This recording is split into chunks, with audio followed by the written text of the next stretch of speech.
On August 10th, Michael was arrested for DV after him and Chelsea got into this big fight. And after he was arrested, he posted pictures of all these injuries he had. And I ended up sending off for the body cam footage and the arrest report. And I ended up hearing back from the police, and they told me, I guess in the state of Ohio where this incident happened, they're not allowed to share body cam footage of DV incidents. So unfortunately, I will not be able to get the body cam footage, but I do think I have a pretty good understanding of what happened that night from the arrest report. In my last video about this situation, I was kind of questioning Michael's injuries because when I was looking at his mugshot, I noticed he did not have the black eyes and broken nose in the pictures of the injuries he posted after his jail release. And then I ended up making a poll and asking you guys, and 77% of you guys said that you did not notice the broken nose or the black eyes in his mugshot, because I'm like, am I just the only one seeing this? Am I tripping? So it says that the property recovered after the arrest, they recovered an iPhone, and they also recovered Michael's vehicle after they ended up impounding it after his arrest.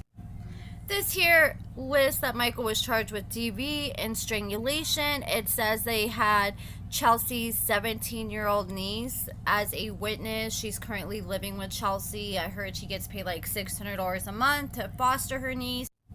This is the narrative, aka the arrest report that was provided to me from the police. It says, at the listed date and time, I was dispatched to the listed location in reference to a possible DV incident.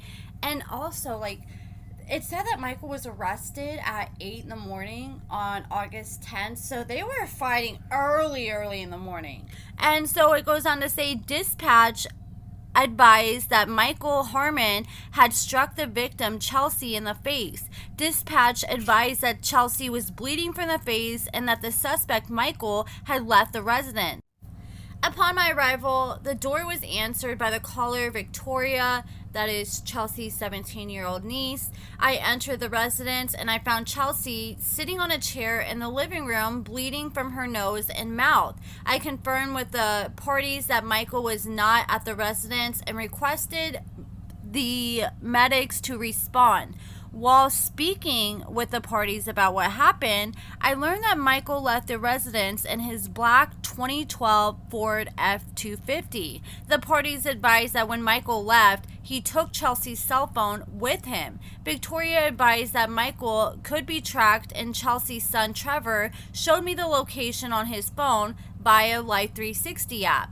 I began advising dispatch of Michael's location, and I observed that he was proceeding eastbound on Toway Road in Delaware County. So that explains, like, I was told, like, as soon as Michael pulled off, he didn't even make it down the street before he was pulled over, and that explains because they had his location. And it goes on to say, I began communicating with dispatch to have local units respond to locate Michael. As medics were assessing Chelsea, the parties advised that Chelsea's bedroom had been tossed during the encounter. I observed broken glass on the floor along with dried blood on the bed sheets.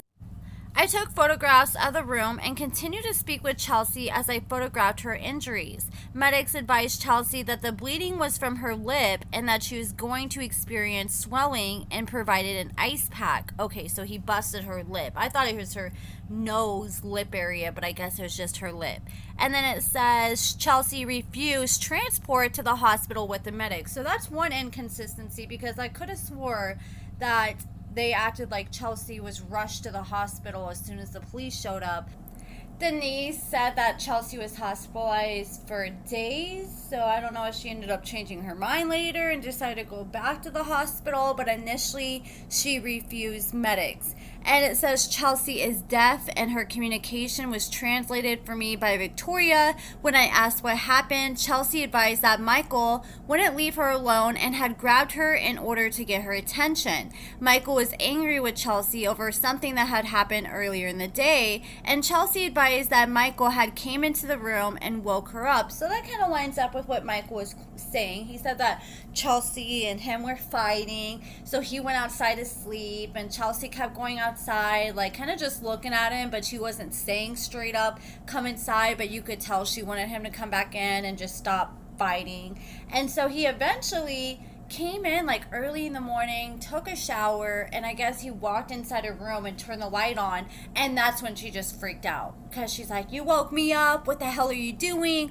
And it says that he got angry after something happened and Michael had came into the room and woke Chelsea up. Chelsea was not trying to give Michael any attention, and Michael continued to become more, I can't say the word, rhymes with silent. You guys can read it. Starts with a V. Aggressive with her. I guess that's a different way to say the word without getting in trouble with YouTube. And it says Chelsea advised that Michael grabbed her and pushed her down and began to choke her and covered her mouth and nose with one hand when he had his other hand on Chelsea's neck. Chelsea advised that he grabbed her from behind when she tried to reach for her cell phone. Chelsea advised that she attempted to call for help and she was fighting for her life and she felt like she was going to lose consciousness. Chelsea advised that she was fighting for her life because Michael got on top of her and was holding her down. Chelsea advised that she broke the window in her bedroom trying to call for help. While I was photographing the bedroom, I observed broken glass on the floor of the bedroom in front of the door. While I was communicating with dispatch about Michael's location, dispatch advised that the Marion County Sheriff's Office located Michael and that they were out with him. Due to the circumstances and what I observed, I advised dispatch that Michael was going to be arrested and requested that Marion County take Michael into custody and I would set up a relay. I provided Chelsea with her victim's rights and I went over the victim advocacy information with Chelsea, and Chelsea advised that she did not want Michael to return to the residence and wanted to seek a protection order. After completing the paperwork with Chelsea, I coordinated with Marion County Sheriff and set up a relay with them. Marion County took Michael into custody and I relayed with them at the Dollar General in Prospect. Upon my arrival, Michael advised me not to arrest him and that he was defending himself. Michael also had several marks on his person, on his armpit, his sides, a bite that He also had several marks on his person, on his armpit, his sides, a bite on his finger. I advised Michael that due to the circumstances observed that he was deemed to be the primary physical aggressor and he was being arrested for DV. I advised Michael to turn around and put his hands behind his back, and Michael was placed into handcuffs and advised of his Miranda rights. As Michael was placed into the back of my patrol car and we began to depart to the Tri-County Jail, Michael advised that he needed medical care and he believed he was having a stroke. I then made contact with dispatch and I requested to meet the medics at AgPro in Richwood, and when medics from Station 310 arrived, they checked Michael and they checked his vitals and they also assessed if he was having a stroke. The medics advised they didn't believe Michael was having a stroke and they advised that they would transport him to the hospital, but I would have to ride in the medic as well.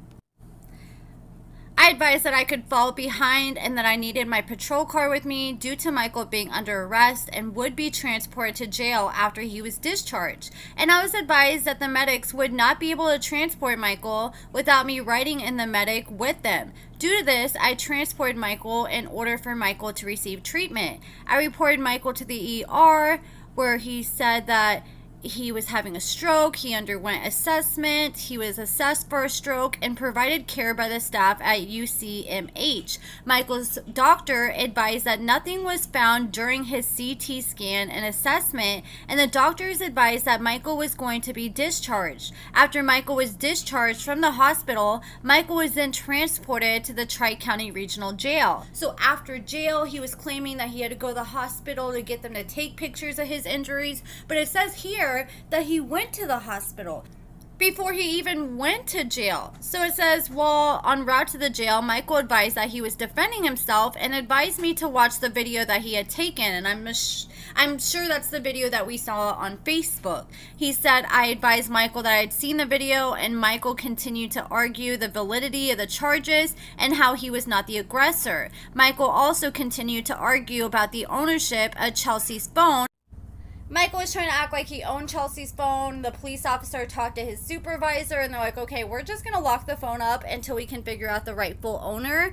So it said at the time, Michael had 2 cell phones on his person, and a blue iPhone in a gray and orange case was secured. It was found that this was the incorrect cell phone and is currently stored at the police department to be returned to Michael. After speaking with the Union County Samantha Hobbs, Michael will be charged with DV and strangulation.